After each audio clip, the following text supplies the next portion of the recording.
大家好啊！早前香港管弦樂團就出咗2020至2021樂季嘅節目表。咁大家知道啦，因為武漢嗰個新型冠狀肺炎啦，香港以至全球2020年上半年好多節目都取消晒嘅。咁除咗香港管弦樂團嘅演出之外呢，香港藝術節、法國5月藝術節呢一類嘅藝術表演啦，都好多取消咗嘅。咁可以話其實基本上成個上半年我哋都冇辦法去欣賞古典音樂嘅演出。咁早前香港管弦樂團推出呢個2020至21嘅節目表啦，會見到其實新一個樂季呢，佢主打嘅會係貝多芬誕生250週年嘅音樂會。咁今日呢，主要會同大家傾一傾啦，我覺得即係有興趣、值得去聽嘅音樂會。咁呢啲推薦當然係我個人覺得有興趣想去嘅音樂會啦。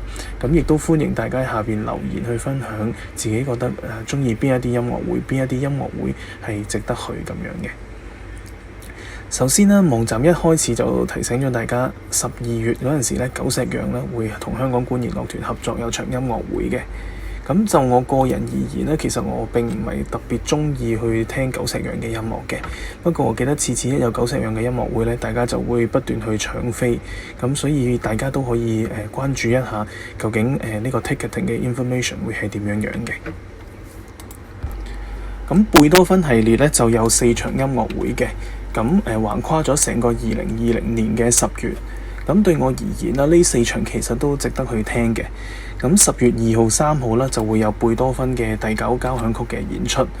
咁對上一次香港原本有貝九嘅演出，應該要數到2017年。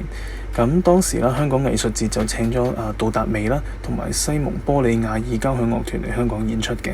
咁但係因為後來國內政治嘅形勢啦，委內瑞拉嘅國內政治形勢啦，咁而取消咗呢一場演出。咁如果今次貝九係可以順利演出嘅話呢，其實都係對呢1年幾都經歷咗好多磨難嘅香港人嚟講呢，係一個好大嘅鼓勵嚟嘅。不論係貝九呢個音樂佢背後嘅意義，定係佢音樂嘅本身呢，其實都係一個值得去聽嘅音樂會嚟嘅。咁另外一場呢，就係10月15同埋10月17號嘅 Fidelio 歌劇音樂會。Fidelio 咧係貝多芬佢唯一嘅一套歌劇啦，係用德文去演出嘅。純粹以音樂而言呢，我覺得 Fidelio 嘅音樂係比較滿啲嘅。不過 Fidelio 本身喺香港並唔係成日都有得睇。對上一次呢，原本香港藝術節啦，今年會演出一個木偶劇場版本嘅 Fidelio， 咁但係因為肺炎嘅關係，個演出就取消咗啦。咁對上一次我可以數到嘅呢，似乎要去到2010年，同樣都係香港管弦樂團嘅歌劇音樂會。咁所以對歌劇有興趣嘅朋友，其實都不妨去聽一聽嘅。咁不過要留意翻啦，呢一個係歌劇音樂會，同正式嘅一個歌劇相比呢，就唔會有太多嘅化妝啦或者演出咁樣嘅。咁我諗大家可以當聽 CD 咁樣會比較符合期望。咁順便一提啦，鍾意歌劇嘅朋友要留意10月7號到11號呢，香港歌劇院呢係會上演茶花女嘅。咁至於10月23號、24號呢兩場呢，就係請咗小提琴家 Anne-Sophie Mutter 嚟演出嘅。對我而言呢，我係好鍾意貝多芬嘅 Triple Concerto 啦，同埋小提琴協奏曲呢兩首曲目嘅。咁當然本身 Anne-Sophie Mutter 佢都成日嚟香港啦。2019年11月嗰陣時啦，康文署嘅文化節目組都有請佢嚟香港演出嘅。純粹以門票嘅價格而言啦，今次嘅門票價格會高多少少。不過呢兩場音樂會都仍然值得去聽嘅。然之後呢，就到精選梵志登系列啦。12月23號嘅呢一場音樂會呢，請咗小提琴家 Joshua Bell 嚟。咁雖然我哋未知道佢曲目嘅內容啦，咁但係淨係 Joshua Bell 嘅大名同埋梵志登大師60歲生日嘅呢一個派對嘅噱頭啦，咁就已經好有吸引力㗎啦。4月2號、3號會演出 Dvorak 嘅大提琴協奏曲同埋 Mahler 嘅第1交響曲。而呢兩首作品受歡迎嘅程度嚟講呢，咁其實都唔需要講太多話好值得去咁樣嘅講法。咁唯一嘅問題呢，就係呢兩首實在演出得太多，其實基本上每年都聽到嘅。咁如果大家覺得睇音樂會睇到你破產，或者令你完全冇時間去做其他嘢嘅話呢，可以考慮跳過呢一場嘅演出。然之後5月5號啦，咁會演出 Shostakovich 嘅第7交響曲《列寧格勒》。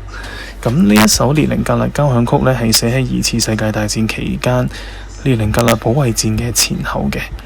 咁關於呢一首交響曲嘅故事，大家都唔難揾到，只要 Google 一下都有相當多嘅結果係即係講呢一首交響曲嘅。我個人呢，其實就唔係太中意 Shostakovich 嘅音樂，但係我係幾中意呢一首交響曲嘅第一個樂章嘅。咁講真，放喺呢一個年代啦，大家有機會嘅話，都應該多聽幾次呢一首交響曲。話唔埋呢，真係有一日係唔可以再聽嘅。咁至於6月26號嘅呢一場莫扎特同埋舒曼嘅音樂會啦，我個人嚟講，我係非常喜歡舒曼嘅第3交響曲嘅。咁再加上有本地鋼琴家李嘉玲作為鋼琴獨奏啦，咁並且都有一首新嘅委約作品。咁要支持本地製作啦，亦都對舒曼交響曲嘅呢個喜愛啦。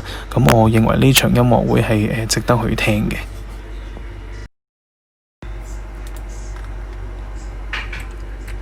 然之後呢，就到呢個巨匠系列啦。我會推薦大家去聽布拉姆斯嘅呢一場德意志安魂曲嘅音樂會。其實講起安魂曲咧，大家都好多都耳熟能詳㗎啦。咁好多都知道係以拉丁文去寫成嘅一啲宗教音樂。咁而Brahms 嘅呢一首德意志安魂曲呢，就係用德文寫成嘅。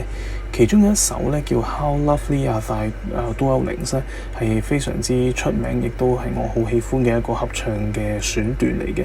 咁其實成首嘅安魂曲呢，都係相當精彩嘅一套合唱作品，係非常值得大家去聽嘅。然之後呢一個古典 at 9點嘅呢一個系列呢，似乎係一個新嘅嘗試嚟嘅。咁其實平時我哋聽嘅音樂會啦，尤其香港管弦樂團嘅音樂會啦，好多都係講緊夜晚8點鐘先開始嘅。對於我哋呢啲上班族嚟講呢，其實收工之後求其食個飯就嚟聽音樂會，係好常見嘅一個情況。咁飯氣攻心啦，同埋有時一場 concert 咁長啦，唔會每一首歌都非常之鍾意，咁其實係會好容易去瞓着嘅。咁如果一場音樂會咧，佢改咗喺夜晚9點鐘舉行咧，其實佢個時間係鬆動咗好多嘅。咁加上呢兩場音樂會咧，佢入邊演出嘅內容啦，其實都唔算係好難消化咁樣。1月15號呢一場咧，就有Weber 嘅單簧管協奏曲啦，同埋舒伯特嘅Unfinished 嘅呢個第8交響曲咁樣嘅。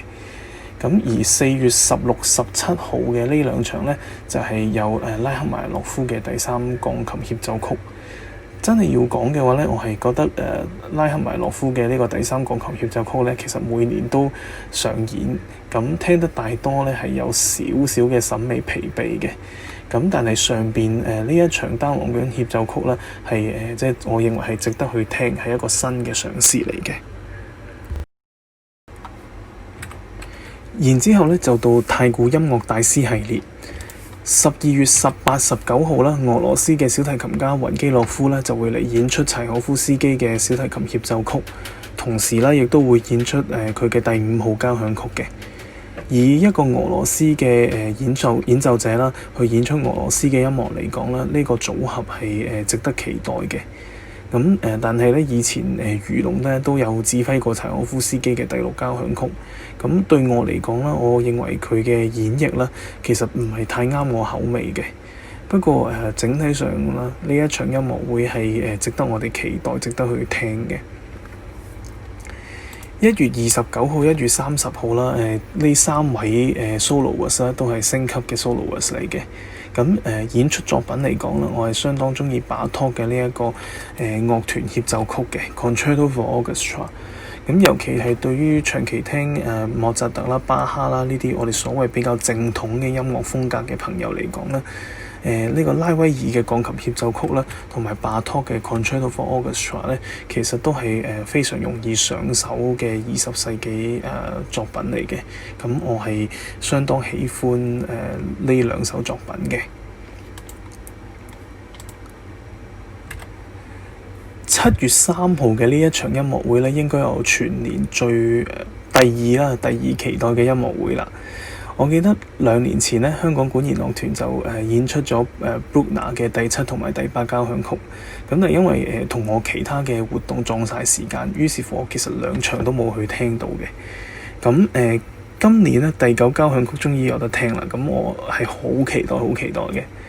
我曾經睇過一位台灣嘅 blogger 去形容啦，第9交響曲嘅一開始好似講緊世界末日咁樣，然之後呢，腦海會浮現一個好似親身經歷珍珠港事件嗰種炮火啊，好似毀天滅地啊嗰種恐怖嘅感覺咁樣。咁我覺得呢個感覺呢個形容啦，去形容第9交響曲一開始嗰度呢係非常之貼切嘅。如果大家本身係鍾意 Mahler，但係又好少去聽 Bruckner 嘅話呢，咁我諗唔好錯過呢一場嘅演出。喜歡 Mahler 嘅朋友，我諗都會接受到 Bruckner 嗰種好長篇大論嘅交響曲嘅。然之後，其餘嘅系列啦嘅音樂會啦，都有值得去聽嘅地方嘅。不過每年呢，實在有太多想去聽、想去睇嘅音樂會，咁唔會有時間全部出席嘅。相對嚟講，我比較少聽電影音樂系列、假日精選系列同埋呢類嘅合家歡嘅音樂會。咁當然唔係話呢啲音樂唔好啦，咁純粹係我未必係佢哋嘅 target audience。咁入邊嘅一啲內容啦、時間啊、即係演奏者啊呢一類並唔係好啱我嘅口味。咁下邊呢，就係我推薦嘅音樂會列表嘅，其中紅色嗰啲呢，就係我覺得點都應該要去聽嘅音樂會。咁大致上會安排喺1個月1場，咁喺時間同埋金錢上呢，應該就唔算太過分嘅。咁無論點都好啦，其實大家都好耐冇聽現場嘅音樂會㗎。咁希望2020至21樂季啦，所有嘅演出都可以順利舉行嘅。咁大家可以喺影片去簡介嗰度啦，去睇到我頭先所提及嘅嗰個網站同埋連結。咁呢條片講咗咁耐啦，咁希望會幫到大家去選擇鍾意嘅音樂會。喺呢一條片係我10幾年嚟啦，第一次去重新製作一個 YouTube 嘅影片。咁未來都會不定期去上載一啲影片啦。咁主力應該係關於音樂嘅。咁當然長遠啦，都會去做啲其他嘅主題。咁歡迎大家留言同埋 like 呢一個 video。咁如果大家覺得幫到自己嘅話呢，咁都請你將呢一個 video 分享俾身邊嘅朋友。咁多啲去支持香港嘅音樂製作。